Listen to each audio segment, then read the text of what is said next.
Assalamualaikum warahmatullahi wabarakatuh. Selamat pagi dan salam sejahtera untuk kita semua. Bismillahirrahmanirrahim. La haula wala quwwata illa billah.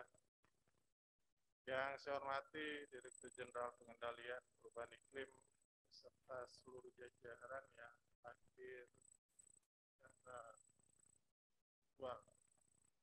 Saya hormati mewakili Kementerian Bappenas, Kementerian Lingkungan Hidup dan Kehutanan, Sekretaris Daerah Kabupaten Kuburaya, Kota Satgas ICF Indonesia, perangkat daerah provinsi maupun kota dan Kuburaya, Bapak Ibu hadirin hadirat yang tidak saya sebut satu persatu tapi tak mengurangi rasa hormat saya pada seluruh yang hadir di kesempatan ini.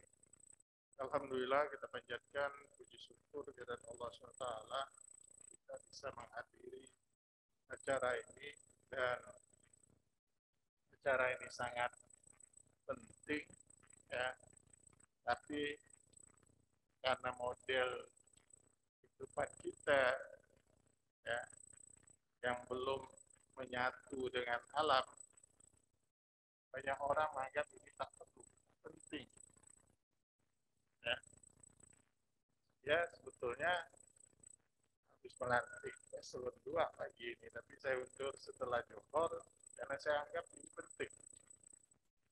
Tapi sebagian orang dan banyak orang mungkin menganggap ini tak penting karena sudah terbiasa hidup dengan tak menyatu dengan alam.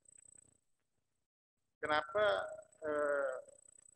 kita butuh untuk deforestasi, mencegahnya, mengurangi emisi, degradasi, dan dekomposisi gambut? Saya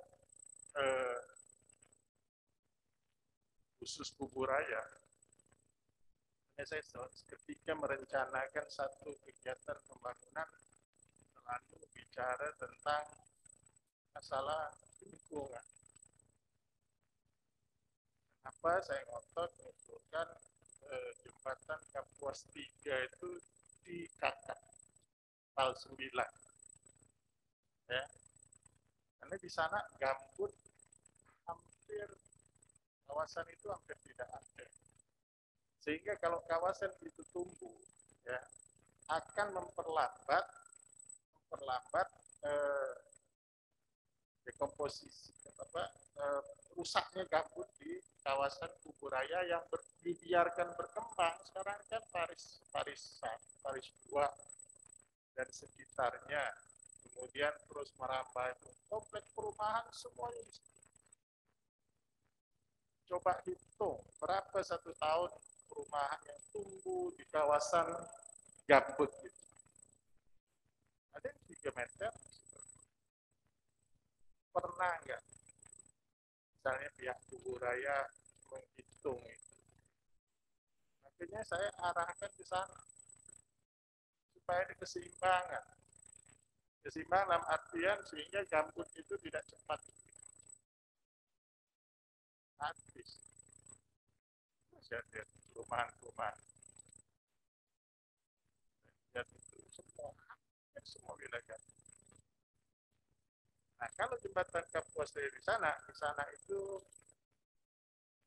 ya Parit Penjara, kemudian kawasan itu di Wajoknya itu nggak gambut. Nah, di gambut di sana. Makanya pengembangan pemukiman di sana. Nah, di kota itu ada aplikasi namanya Sip Pohon. Ya, Sip Pohon, Bapak buka aja Play Store sekarang, lihat. Kita bisa pantau pohon yang ditebang ya, pohon yang hilang di situ, itu kita bisa tahu sampai kapan. Tidak boleh sembarangan. Kalau di kota waktu itu saya buat aturan, nebang pohon harus izin wali kota. Saya pernah sanksi kepala dinas PU. Saya sanksi saya piring, dan dia mengikuti di pengadilan sidang kepala dinas, kemudian kepala statistik.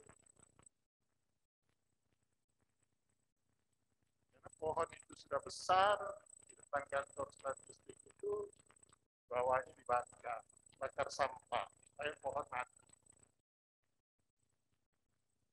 Untuk mengejar pohon sebesar itu, saya bilang itu perlu 30-40 tahun, enak aja, main bakar-bakar aja. Dan wilagama, saya pernah memberi sanksi kepada orang yang nebang karena dibangun rumah mewah, akhirnya tidak kelihatan rumahnya, dia tebang 6 pohon berbesi yang sudah berusia 9 tahun. Saya suruh hitung berapa biaya perawatan kita dia harus ganti. Dan harus tanam. Ganti tanam dengan pucuk merah, saya tak mau.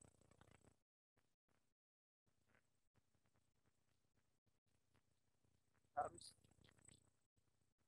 Kesalahan kita juga ketika melakukan penghijauan, kita menanam pohon yang cepat tumbuh. Jadi misalnya sekarang trotoar, samping trotoar itu sepertinya tanamannya pohon itu cepat tumbuh. Jarak cepat tumbuh tapi tak kuat. Itu bukan kayu keras.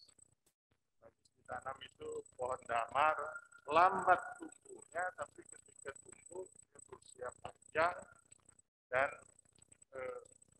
lebih bagus untuk tanam. Jadi harusnya seperti itu. Mangrove. Ya. Nanti Pak Jokowi sampai ya, beliau kan tinggal kehutanan. Jadi tahu betul. Mangrove itu harus dijaga betul. Ya, dijaga betul.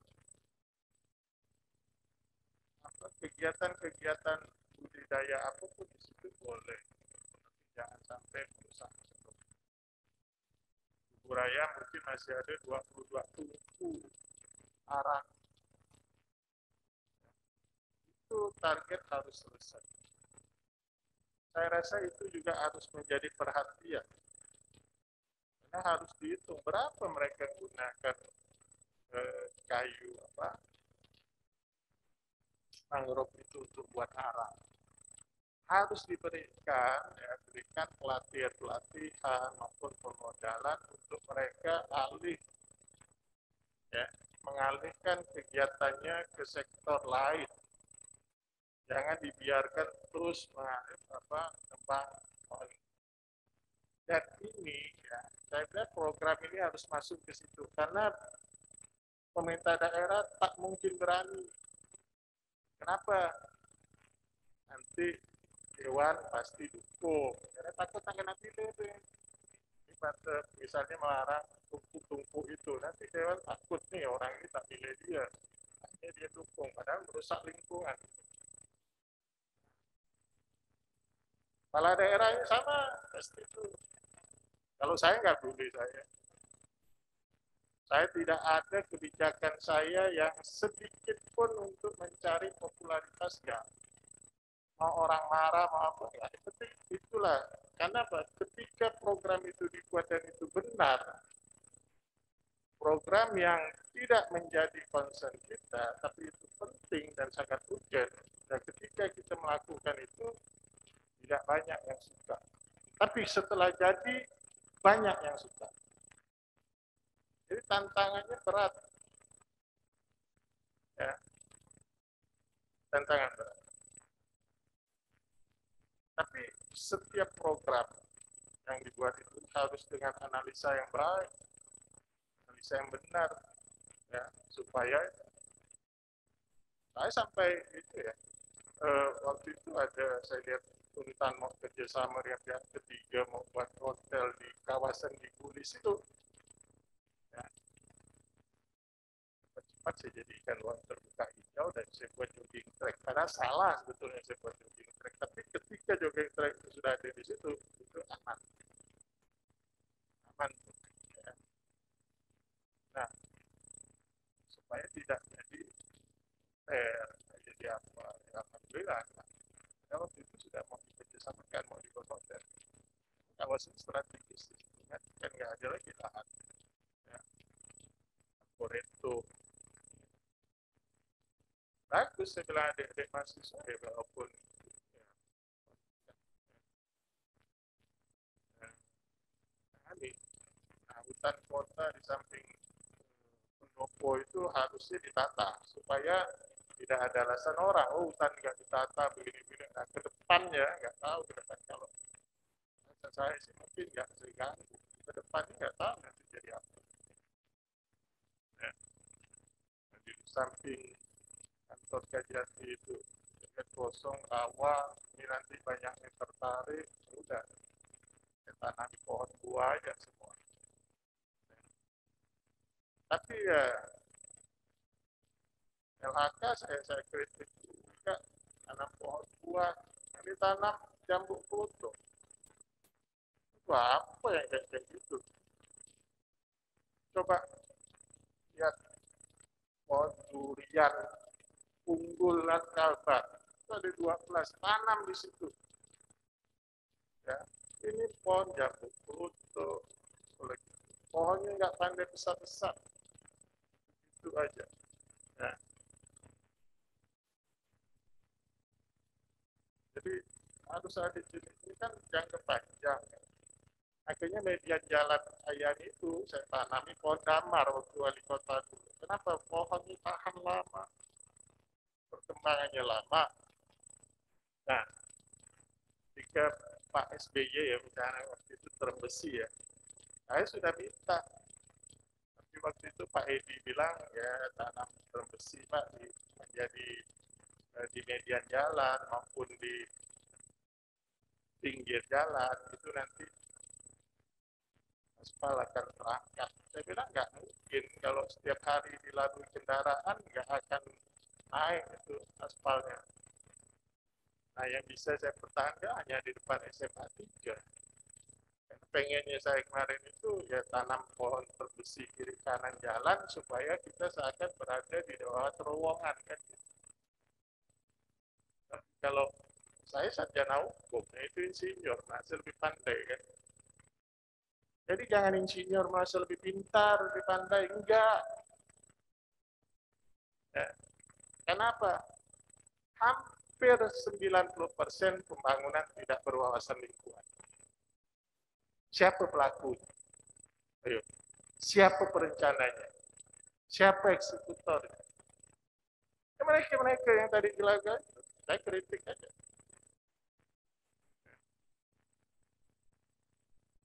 Jadi harusnya pembangunan berwawasan lingkungan. Perumahan, oke, nggak buat perumahan, tapi setiap rumah harus ada pohon kan. Nah, kalau itu baru bisa berhasil. Pernah ada kajian, ya, alam melahirkan atau menyediakan kawasan gambut. Lalu kita kurangi kawasan gambut itu karena kebutuhan manusia. Ya. Nah, secara teori apa yang diberikan oleh gambut, keberadaan gambut itu harusnya bisa dikaji kita menggunakan gambut sekian hektar, apa yang harus kita lakukan supaya keseimbangan itu tetap ada. Pernah nggak dikaji seperti itu? Ya ada. Kalau ada kasih sini. Ya. Kalau dia jajaran pemerintah provinsi memenuhi syarat langsung saya angkat jadi kepala pengganti kan jadi. Karena saya butuh kepala dinas LHK yang rindang seperti pohon dan botak kayak ya. Nah, itu menunjukkan bahwa sebenarnya tak cocok di LHK. Karena dibiarkannya apa? Di botak. Nah, kemudian kita juga harus sudah berani bergaining dengan pihak luar untuk kita jaga. Kita kurangi gas rumah kaca, kita kurangi ini, kita kurangi itu, kita jaga ini, kita jaga itu. Tapi bagaimana kita bisa mengambil ya tadi itu untuk membuat keseimbangan alam. Contoh misalnya, Kapuas Hulu itu Betung Karihun Danau Sentarum menjadi penunjang untuk keselamatan paru-paru dunia, salah satu. Tapi bisa kita jaga terus. Sedangkan ekonomi masyarakat sulit, tidak diperhatikan. Ada misalnya sumber penghasilan di sana, misalnya nih, yang dibuat orang itu keraton. Keraton jangan dikonsumsi dalam negeri kalau takut misalnya ngandung zat adiktif 4 kali dibanding ganja. Hari ini ada berita lebih bahaya dari kokain. Ya, ada tuh orang Kapuas Hulu yang kecanduan kok itu keraton. Jadi yang nulis kadang nggak paham kenapa kita tidak intens melakukan sosialisasi. Ya, itu nggak bisa melakukan sosialisasi. Nggak ada. Saya bilang sama BNN, kalaulah keraton itu mengandung 4 kali atau 8 kali dari zat adiktif dibanding ganja, datangkan itu pecandu narkoba depan saya. Nanti kita tanya, dia mau 2 kilo keraton ke, mau 2 linting ganja. Kira-kira pilih mana dia? Ya, pasti pilih 2 linting ganja. Nggak mungkin dia pilih 2 kilo keraton. Kenapa? 2 linting ganja, dia hisap, mungkin ya sekian menit dia sudah berhalusinasi. Keraton, minum itu 1 tahun, belum 1 tahun, tiap hari minumnya belum tentu berhalusinasi. Ada, tidak ada belum. Bahkan mungkin urin pun negatif zat adiktif. Nah, ketika satu tanaman masuk di dalam prakteknya mengandung sekian banyak zat yang katanya berbahaya, kemudian ketika masuk dalam tubuh kita zat itu hilang, harusnya itu tantangan bagi peneliti. Tantangan. Nah, keraton itu ya menghilangkan rasa nyeri dan meningkatkan kebugaran. Bukan promosi. Nah, kenapa di Kapuas Hulu itu kita tidak mencoba, kita jaga Betung Karihun dan Danau Sentarum, tapi tolong supaya masyarakat tidak merambah ke sana, kalian beli itu produk keraton, bubuk keraton beli. Nah, di wilayah Amerika, Belanda, kemarin ekspor ke Belanda, Eropa, kan butuh tentang keberlangsungan Danau Sentarum dan Betung Karihun untuk menjaga paru-paru dunia, ya, menjaga lingkungan. Nah, lakukan tata niaga biar mereka beli keraton itu. Nah, masyarakat ada penghasilan, tidak akan merambatkan. Nah, mungkin di Betung Karihun dan Danau Sentarum itu ada tanaman keraton yang sudah besar, ya, yang harus dijaga. Nah, pohon-pohon yang ini saya bicara tidak stop Tugu Raya aja di mana. Pohon-pohon yang besar-besar, ya, itu harus dipasang chips. Kalau tak bisa kau pasang kayak gitu, jadi kau tak usah jadi KLH lagi. Bukan keluar duit kita, bukan Pemda, ada itu. Apa perkebunan banyak itu? Tambang banyak. Nanti jaga keseimbangan alam dengan cara itu. Ya. Pasang itu sehingga karena begini, ada yang namanya pohon durian hutan itu mungkin lebih besar dari ini pohon. Besar. Nah, 38 jenis durian unggul, 12-nya itu di Kalbar. 12 di Kalbar. Nah, biasanya Malaysia itu curangnya gini. Hukum di sana itu curangnya. Ketika sudah tidak musim buah, dia datangi pemilik pohon itu. Dia mau beli pohon itu, ya dibilang kayunya bagus lah, lurus lah, inilah. Ya. Dia mau beli 40 juta. Nah, yang punya langsung jual karena butuh duit. Dia tebang, dia ambil pucuknya, langsung dia bawa ke Malaysia. Di sana sudah siapkan untuk sambungnya, nyambung. Aja. Nah, kenapa itu tidak dilindungi semua? Kita mungkin ya, durian banyak, tapi mungkin Mbak Saudara bicara, saya bicara ini mungkin saudara pikir itu Malaysia dengan Musangkingnya, Thailand dengan montongnya. Bapak Ibu nggak tahu Kalbar itu, Pontianak Kalbar.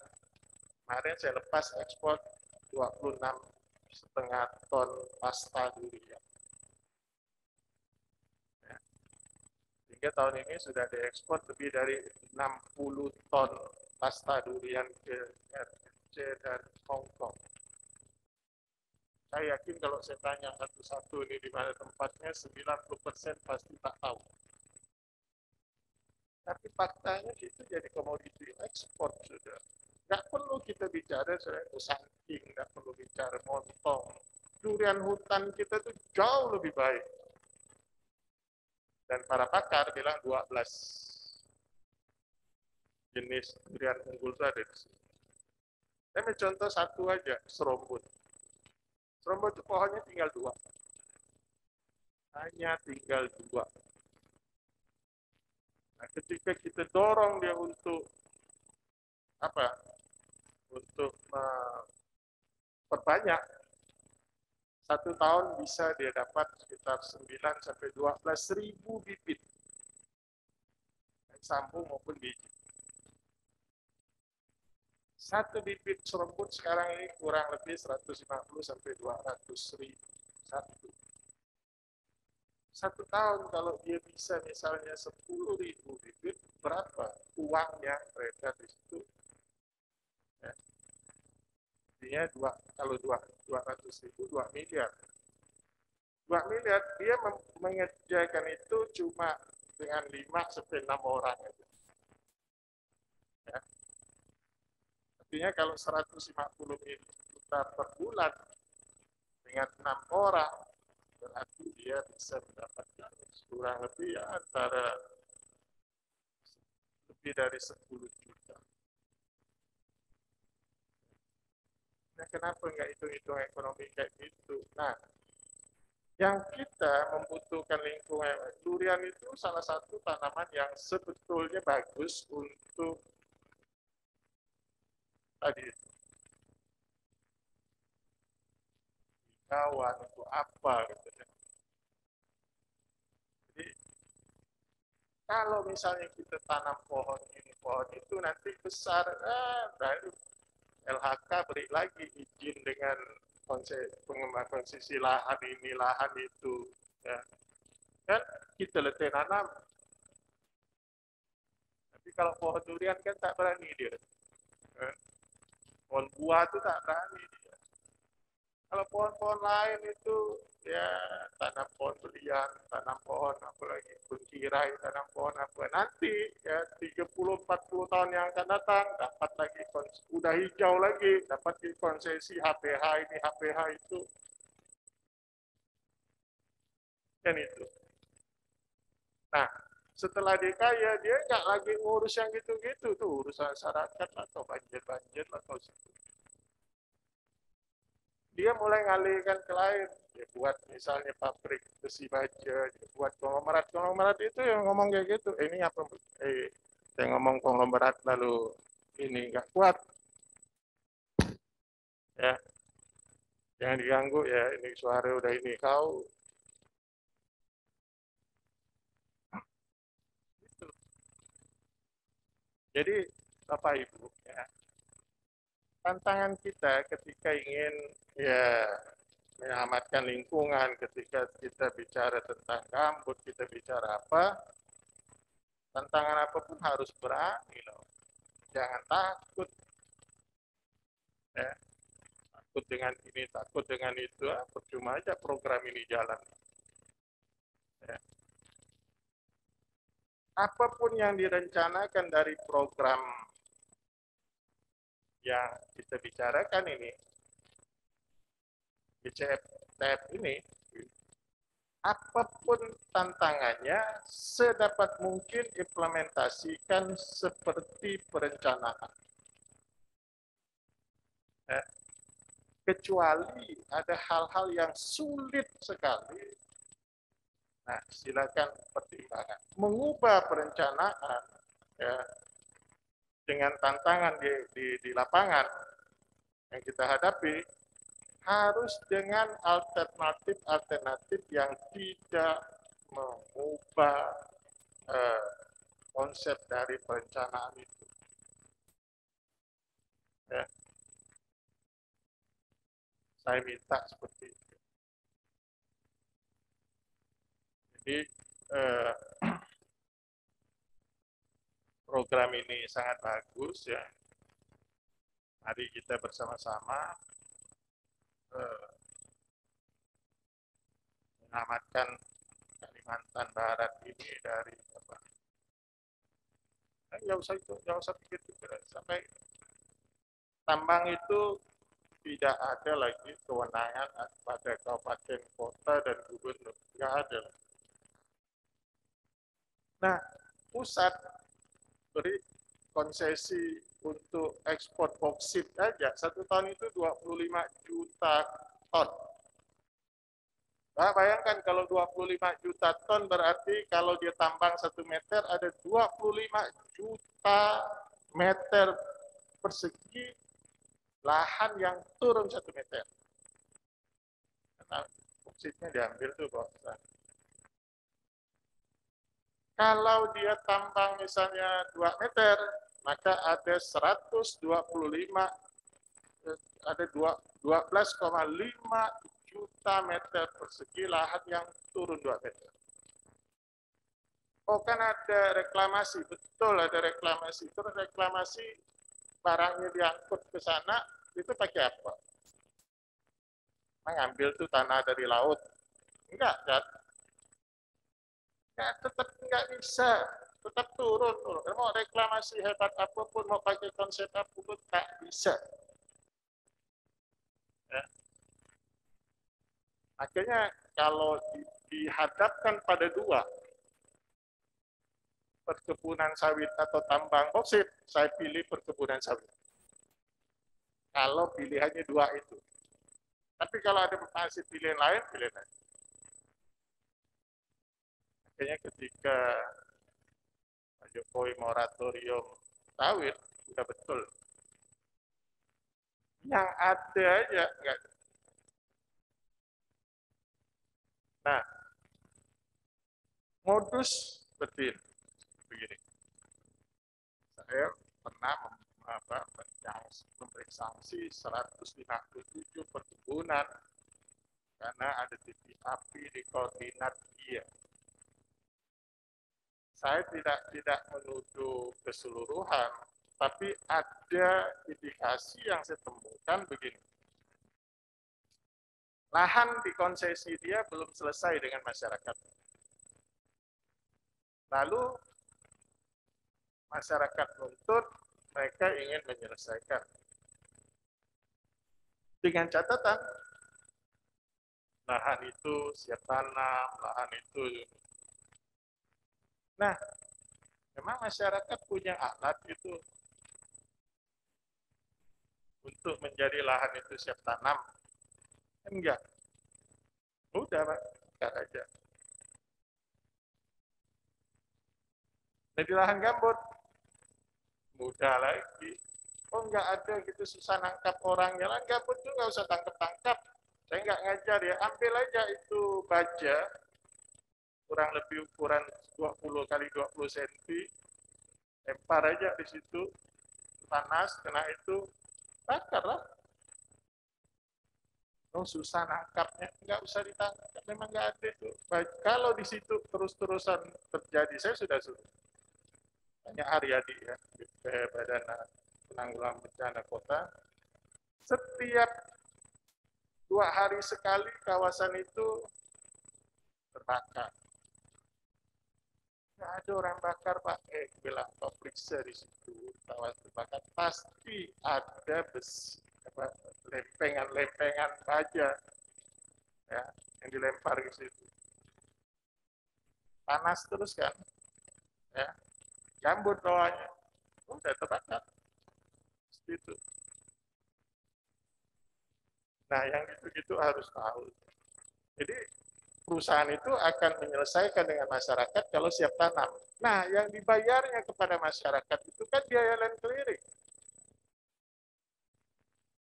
Biaya land clearing dibayarkan kepada masyarakat. Nah, masyarakat, misalnya bakar ini, bakar itu. Nah, seperti itulah. Jadi, jangan ada kami. Nah, oknum KPH juga sama. Lindungi. Nggak usah bantah. Sudah didata. Nah, waktu itu Pak Kapolda, Pak Didik, tanya, itu titik api di mana? Oh jauh Pak, kalau masuk begini begitu, ini pakai itu jalan. Saya mau ke sana kata Pak Kapolda. Murah ya. Lalu Pak Didi jalan, saya pakai speed, 14 menit sampai api dekat sungai. Ya. Tapi KPH bilang, enggak Pak, mau jauh begini. Nah, saya langsung ganti ya KPH-nya. Ya, hari itu juga, besoknya saya copot. Mungkin dia tidak, tapi harusnya dia tahu dan dia paham.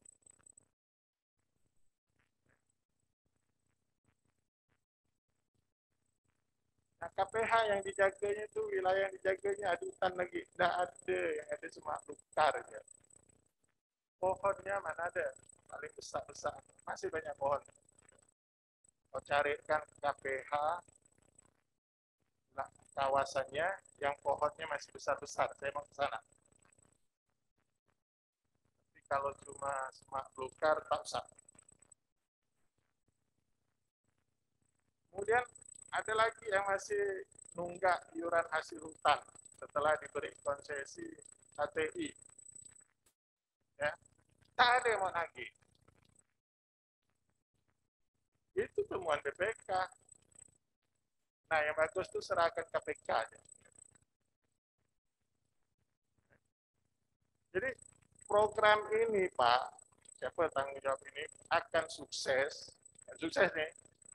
Kalau yang tadi itu yang saya omongkan itu juga sukses kita tangani. Kalau enggak, letih yang mengeluarkan 21 juta dolar lebih ini, ya. Paling kita cerita-cerita gini ya, silakan. Kalau saya masalah lingkungan ini, biar sedikit orang bicara ribuan hektar, ratusan hektar, saya bicara 2 hektar. Kalau 2 hektar itu sukses kita hijaukan, lebih bagus mana konsep 2.000 hektar, 3.000 hektar, 100.000 hektar, tapi tak ada yang sukses.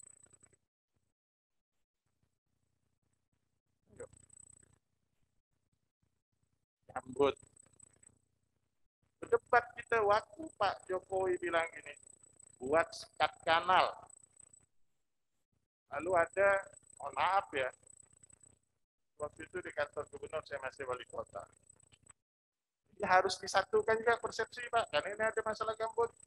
Ya, dia bilang gitu, guru besar, maaf ya, dia langsung membantah yang disampaikan Pak Jokowi bahwa sekat kanal itu tidak efektif. Saya pengalaman sudah lebih dari 24 tahun dibilang berhadapan dengan lahan gambut. Lalu saya bilang sama dia, Pak, Bapak kan sudah 24 tahun ya, berhadapan dengan atau penanganan masalah gambut. Apa konsep Bapak? Sehingga nanti tidak ada kebakaran lahan gambut. Masa 24 tahun tak temu-temu, saya bilang. Ya. 24 tahun tak ketemu. Nah, tahu begitu Pak Presiden bilang sekat kanal, lalu dibantah. Saya setuju 100% sekat kanal. Kenapa? Itu Pontianak Utara, 90% kawasan gambut. Utara. Pernah ada kebakaran lahan di sana. Paling di Bukit Rel, itu layak. Kenapa? Nggak ada kanal. Ya, ada Sungai Selamat, ada Parepekong, ada lagi apa Sungai Rengas, bukan Rengas, Sungai Melaya, ya bisa ada. Nggak ada.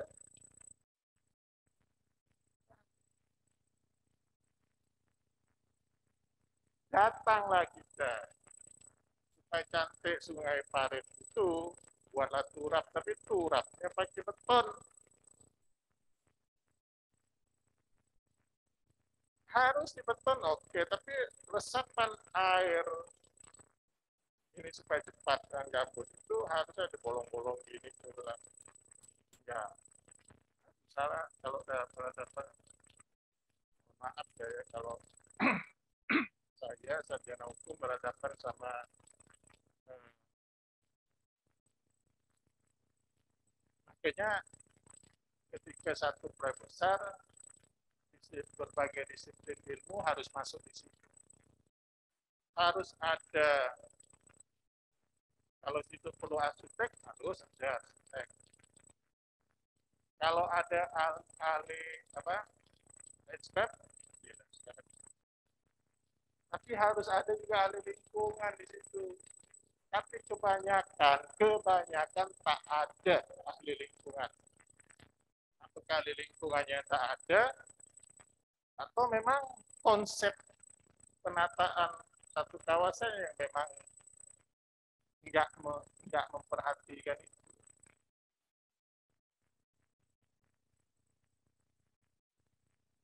Sampai ada satu perusahaan mengadakan penanaman pohon buat tenda, buat apa. Yang ditanam apa? 200 pucuk merah. Balik saya. Apa nanam pucuk merah? Pucuk merah 200 pohon itu paling cuma 4 juta. Nah, sewa tenda lebih dari 10 juta. Ya. Kue snack yang kotak-kotak itu banyak lagi. Belum pakai seragam. Nah, yang pakai seragam kaos itu, yang pakai itu saya dengan pejabat-pejabat. Masyarakat yang ikut, Pak dikasih.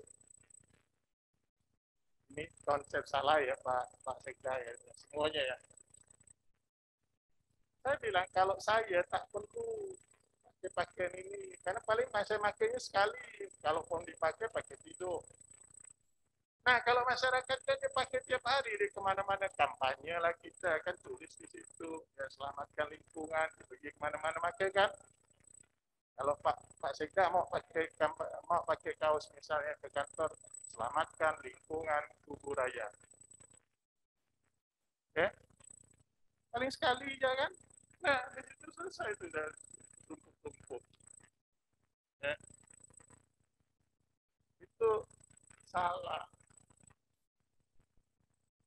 Saya pakai. Kalau ada kegiatan apa-apa ya, jangan kasih saya baju itu.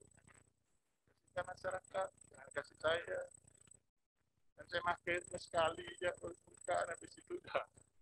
Nah, lagi masyarakat dikasih. Dan jangan juga pakai gitu. Jangan ini Pak ya, jangan ini misalnya enggak nih, kau buat baju ini, kau buat baju itu. Ya, untuk masyarakat aja. Ya, jadi itu menurut ini kan tidak penting. Ya. Sampai hari ini masih tak terpecahkan bagaimana pembibitannya yang baik. Itu masih, Pak. Bibit beli di mana itu? Cilacap. Di mana beli? Enggak di sini.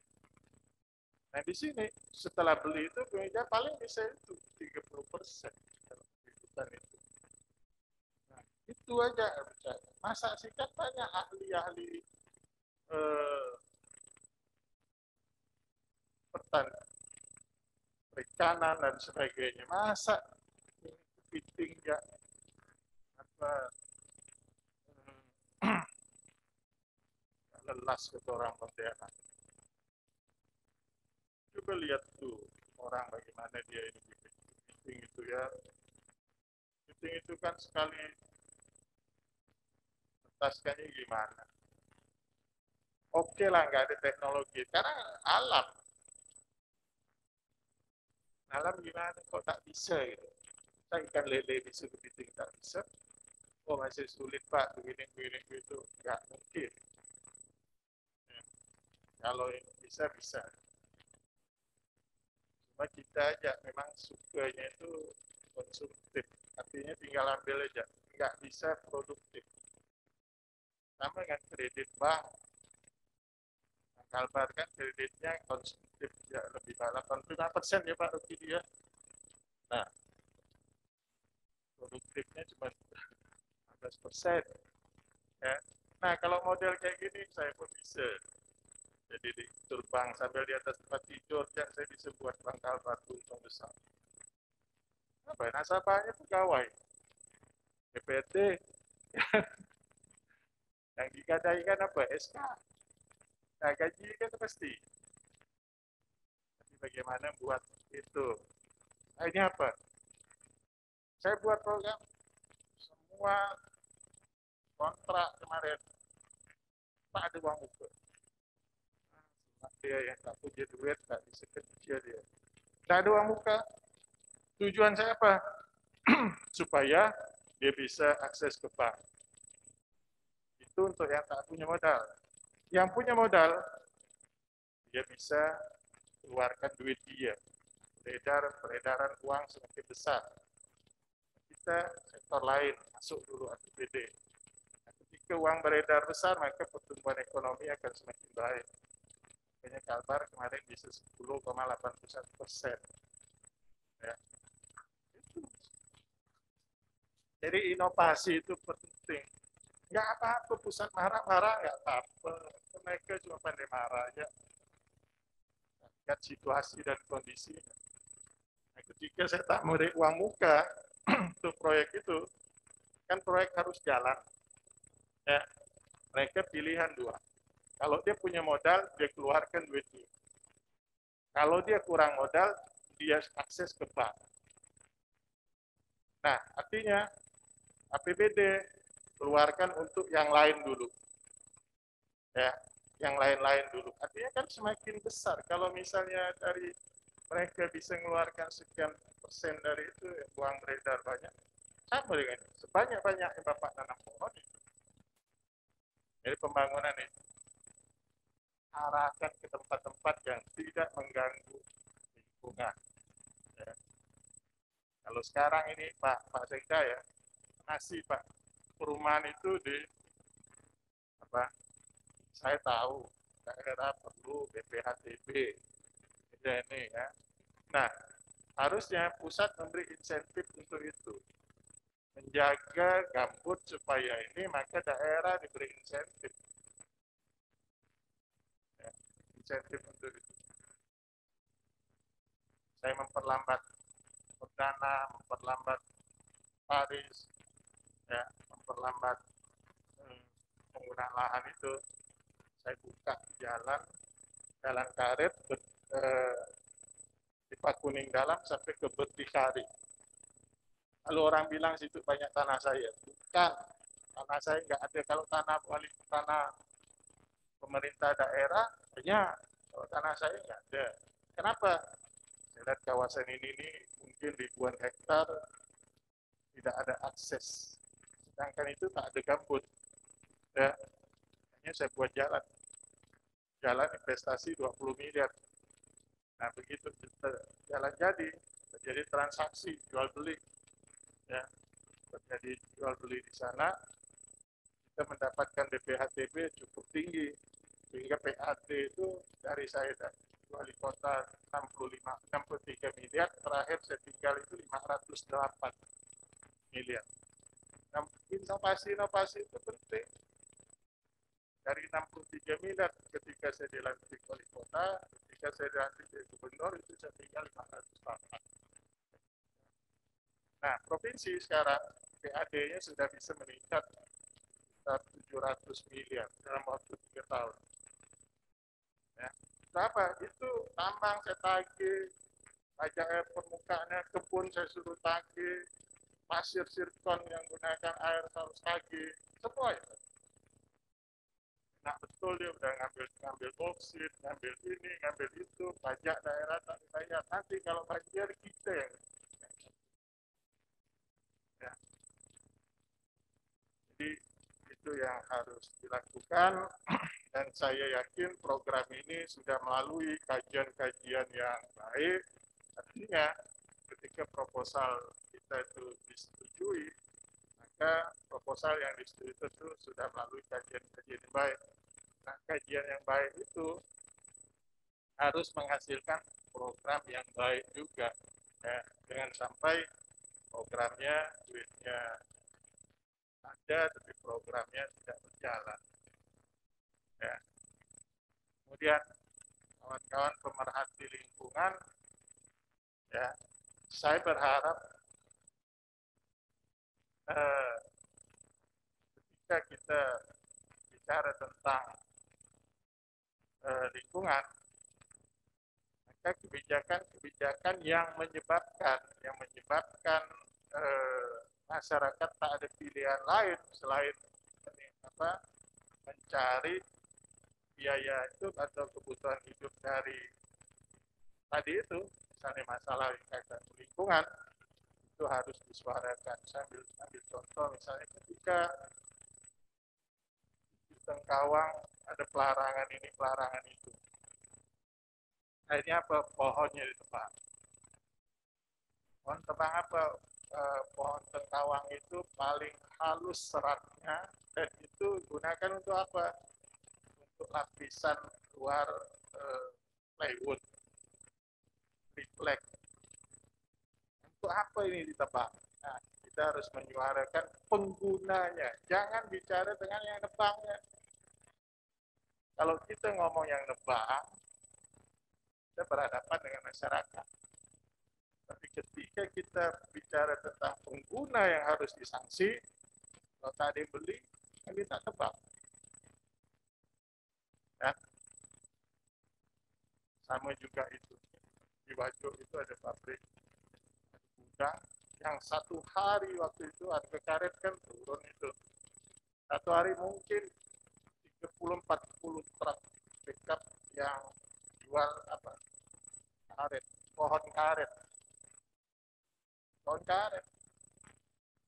Nah, udah marah begitu. Kenapa dibiarkan? Ya. Karena tadi itu harga karet turun tinggal 5.000. Sebetulnya bukan turun harga. Harusnya kawan-kawan pemerhati lingkungan dan sebagainya cepat turun tangan. Bukan karena harga karet turun, tapi karena kualitas. Karena ada yang beli 13.000. Ya. Itu bulat tuh masuk, ada batu lah, ada kayu lah, ada apa lah. Ya pabrik belinya murah. Nah, yang seperti ini kita bicara tentang bagaimana meningkatkan nilai tukar petani, nilai tukar nelayan, ya itu harus. Tidak bisa kita pada sasaran pelaku, ya, tapi juga pada ya harusnya hilir hulu itu harus semuanya tuntas. Misalnya nih, peti lah ya, Mas Tanpa ini. Peti itu, ya, jangan ribut dengan yang pekerjanya, nggak punya. Nah, pekerja punya eskavator, mampu beli BBM. Enggak, ini kan wayang, kita cari dalangnya. Ya, cuma berani nggak nangkap dalangnya. Kalau tak berani nangkap dalangnya, wayang tetap main terus. Ya, tinggal nunggu orang ngantuk aja baru berhenti. Kan itu. Kalau dalangnya nggak ada yang disentuh dan tak ada berani nyentuh, udahlah. Wayang makin dalangnya makin mabuk ya, ya ketok-ketok aja apa ada. Wayangnya geraknya tak tentu-tentu. Nah, itulah ibaratnya ya.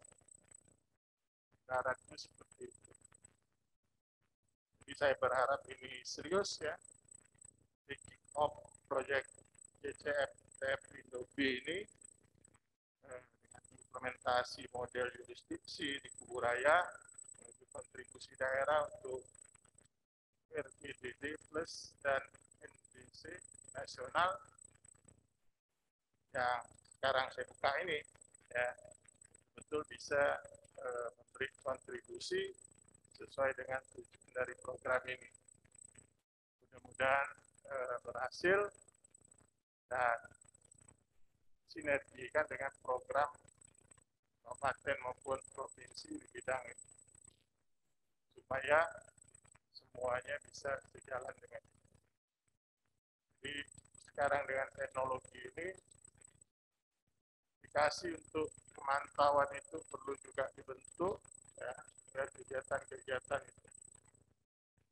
Saya minta juga dengan kabupaten dan provinsi bagaimana kita bisa mengalihkan usaha mereka yang tumpu-tumpu itu masih ada berapa ya Pak? Ya. Tungku arang masih ada berapa? Hah? 30. Harus selesai. 2 tahun harus selesai. Alih teknologi, alih usaha. Bisa. Saya yakin bisa. Itu tantangan dari program ini. Kalau program ini selesai tapi 30 ini masih ada, saya bilang gagal. Ya, itu aja. Kalau program ini ada, kemudian kebakaran gambut makin naik, gagal. Ya. Parameternya itu aja.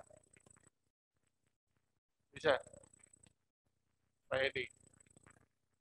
Kau jangan siap-siap, kau ini kalau ditanya siap-siap. Pak, itu sebelah Pak Edi, bisa Pak? Hah? Evaluasi ya, kalau sampai misalnya 30 nih masih lagi usahanya itu tidak ada pengertian usaha lain, udah. Cari usaha ya. Jadi usahanya jangan sampai pendapatannya lebih kecil dari petunjuk arang. Gitu. Nah, yang beli itu perlu juga. Perlu ada perdaya. Ada kan? Budaya ada perdaya. Belum. Foto sudah Pak. Sudah ada. Pak berani tebang pohon. Dendanya sekian. Ya. Nah, hukum adat ada Pak. Hukum adat Mempawah Hulu itu, setahu saya waktu saya belajar kuliah ya. Kalangan masyarakat Dayak itu nebang pohon sambil marah-marah aja, bersungut-sungut. Itu kena denda adat Pak. Nebang pohon ya. Sambil marah-marah. Misalnya dia kena duri.